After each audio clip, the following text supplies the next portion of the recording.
भगवान श्री कृष्ण जी के अनन्य भक्तों को अनंत सादर प्रणाम। आज दिनांक 27 जून 2024 है। आओ हम सब मिलकर ओडिया भाषा में श्रीमद् भगवद गीता के अध्याय 2 के मंत्र 40 का अध्ययन करें।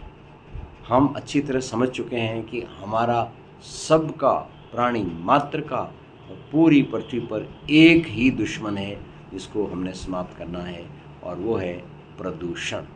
प्रदूषण वायु में भी पहुंच गया है, जल में भी पहुंच गया है, पृथ्वी पर भी पहुंच गया है और अग्नि में भी पहुंच गया है, भोजन में भी पहुंच गया है, तो सोच में भी पहुंच गया है। तो इस प्रदूषण को हमने अपने अपने स्तर पर इसका सामना करना है और इसे समाप्त करना है। यही हमारा तप है और यही हमारा मिशन है।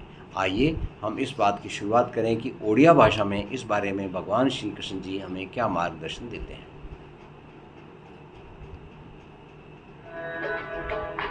ओम नमो भगवते वासुदेवाय नमः। ओडिया ଏହି କର୍ମ ଯୋଗରେ କରାଯାଇଥିବା ପ୍ରୟାସର ବିନାଶ ହୁଏ ନାହିଁ, ଫଳ ଦୋଷ ବି ରହେ ନାହିଁ।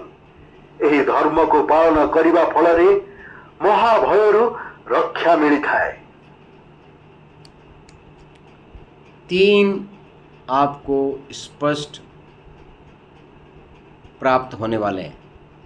इस महादानव से प्राणी मात्र को जो भय है उससे मुक्ति, आपके द्वारा किया गया कर्म अमिट होगा, कभी समाप्त नहीं होगा, और आपके द्वारा किए गए इस प्रदूषण को समाप्त करने वाले युद्ध का कोई भी कुफल नहीं होगा। जो कुछ भी होगा वो सुफल होगा। सुफल यानी आपको पुण्य प्राप्त होगा। आइए उड़िया भाषा में इस बात को अपन फिर से समझते हैं।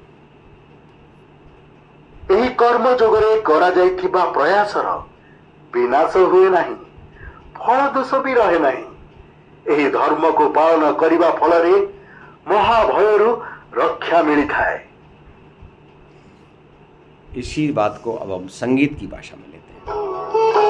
आरंभ इसमें है अमिट, यह विघ्न बाधा से परे, इस धर्म का पालन तनिक भी सर्व संकट को हरे।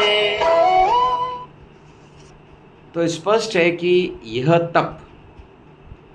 तप यानी व्यक्तिगत प्रयास और एक यज्ञ में बदलेगा, यानी हम लोगों के सामूहिक प्रयास में बदलेगा, और इसे हम दान के रूप में धरती माता को करेंगे, जिससे कि प्राणी मात्र प्रदूषण रूपी दानव के जकड़न से मुक्त हो। आओ कुछ न कुछ संकल्प अपने अपने लेवल पर, अपने अपने सुविधा के अनुसार, अपने अपने साधनों के अनुसार हम करें कि किस तरह से इस प्रदूषण रूपी दुश्मन को हम समाप्त कर सकते हैं।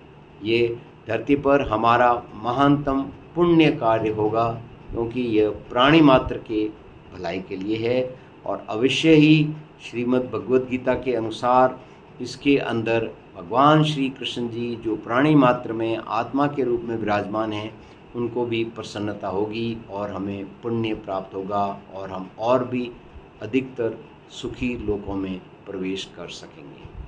इसी कामना के साथ मैं अपनी वाणी को विराम देता हूँ और पूर्ण आहुति ओम के साथ। ओम